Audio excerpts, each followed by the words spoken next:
मैं सबसे पहले अमोर की बैसाखी जनता का शुक्रिया अदा करता हूं, जिन लोगों ने इस गरीब के बेटे को इस इलाके के लोगों के पांव के कांटों के चुनने की जिम्मेदारी दी, और अल्लाह तबारक ताला के एहसान मंदी का शुक्रिया अदा करता हूं, जिस खुदाए रब्बे कदीर ने मुझे ये हौसला बख्शा कि इस इलाके के मसाइल की लड़ाई लड़ूं। मैं साफ कर देना चाहता हूं कि ये कहूंगा कि पुल अख्तर ईमान के बाप के घर से बन रहा है, नहीं, ये पुल पूरे तौर पर अमोर बैसा के लोगों के पैसों से बन रहा है। हमारा बच्चा जो दिल्ली और पंजाब जाता है वो सिर्फ अपनी बूढ़ी मां के लिए नहीं, अपने बच्चों के लिए नहीं, बल्कि 100 रुपए कमाता है तो 20 रुपए मोदी को देता है, 30 रुपए नीस को देता है, लेकिन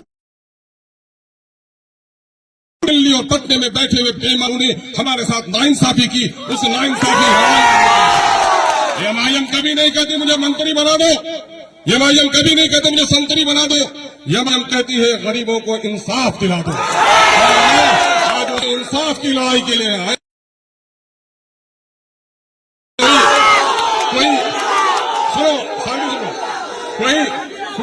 कोई दीवार अगर टूटती है तो एक ही बार के हथौड़े से नहीं टूटती, उसमें बहुत सारे लोगों ने हथौड़ा लगाया। कुछ लोग दिखाने के लिए हथौड़ा लगाता है, जिसके बाजू में कुव्वत होगी, इरादे में पाकीज़गी होगी और सीने के अंदर में हौसला होगा, वो सर टूट जाए लेकिन वो पत्थर की दीवारों को तोड़ कर रहता है। पूछो उन लोगों से, ये दीवार गिरनी थी तो फिर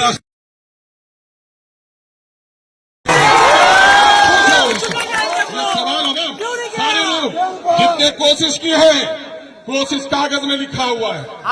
कोशिश सड़कों पे है, कोशिश असेंबली के बहसों में है, डिपार्टमेंट के खतूत में है। नौजवानों, लोगों ने मुझे कहा अवैसी साहब जैसा बड़ा नेता को खाड़ी पुल में लाया, इसका प्रोग्राम तो पूर्णिया में और किशनगंज में होना चाहिए। मैंने कहा नहीं, जहां गरीब का घर। आप लोगों का मैं शुक्रिया अदा करता हूं कि बैरिस्टर सऊदीन अवैसी साहब उस चिलचिलाती धूप में और रेत की जो आंधी उठी थी, गुड़ियाली ना छुपे गए में है, लेकिन आया मजनू जिस तरह से लाला को खोते हुए गुड़ियाली में गुम हो गया था, असदुद्दीन अवैसी अमोर के लोगों के पांव का कांटा निकालने के लिए गुम हो गया था। और अल्लाह का शुक्र है कि आज अमोर का भी दोनों पुल खाड़ी जो इस इलाके के 50,000 बल्कि लाखों की आबादी की रीढ़ की हड्डी है। और कुछ लोगों का मामला यह था तेरा पुल नहीं बनवा चाहिए मियाँ, नहीं ताफ्तुल मारे नाम है जावे मियाँ। मैं बताता हूँ रब्बानी साहब बड़ी ईमानदारी के साथ, जब मैंने मानंदा नदी का 2022 में सर्वे, रमजान के दिन थे,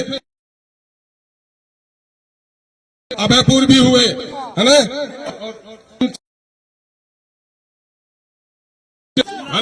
और उस वक्त जब हो गया तो मैं 2-4 खाड़ी और रसेली तो बनेगा ही, लेकिन महानंदा में भी पुल बोला समझी अब हवा सको पुल और चढ़ेल बने इंशाल्लाह। लेकिन पुल सेंक्शन कराई हंचार की है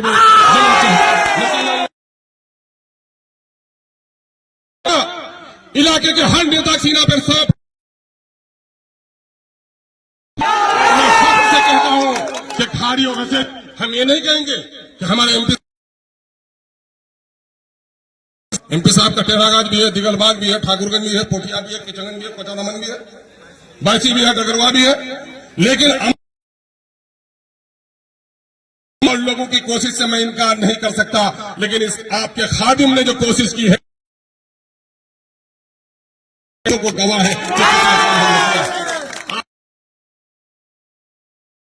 और वैसा के नौजवानों कि आप फकट टोली से जो चलेगा वो खाड़ी का पुल पार होकर किशनगंज जाने की आपकी काम कर दी, कानकी चले जाएंगे और कानकी में दिल्ली से कोई आदमी जो सिरसी में मां बनेगी कानकी से आकर तुरंत 5 किलोमीटर में अपना घर पहुंच जाएगा। हाँ, जादव जी के इन शब्दों का मैं बहुत ही आदर और कोई ताकत जबान पर प्रतिबद्ध कि 1947 के 15 अगस्त के सूरज की जाने से इस इलाके में सड़ कर रोशनी हमारे अब यहाँ की हमारे मस्तान साहब जिसकी बड़ी इज्जत करते हैं, जब एमपी शख्स बार बार जीतता है, कुछ तो बात होगी, गए उनके पास और कभी कभी मशवरा भी लेना चाहे, लेकिन मुझे अफसोस है कि आज अमोर ऐसा के लोगों को करे बदतमीज है। अमोर ऐसा के लोग बदतमीज है, अमोर ऐसा के लोग बदतमीज होगा। अख्तर ईमान का जो इंतखाब करता है वो बदतमीज नहीं हो सकता, वो बदतमीज नहीं हो सकता। मैं आलिम का बेटा हूँ, मैं आलिम का बेटा हूँ। मेरे किरदार की किताबों को खोल कर पढ़ लो, एक दाग नहीं मिलेगा, और दूसरों की किताब को खोलेंगे तो काले स्याही से लिपटा हुआ है।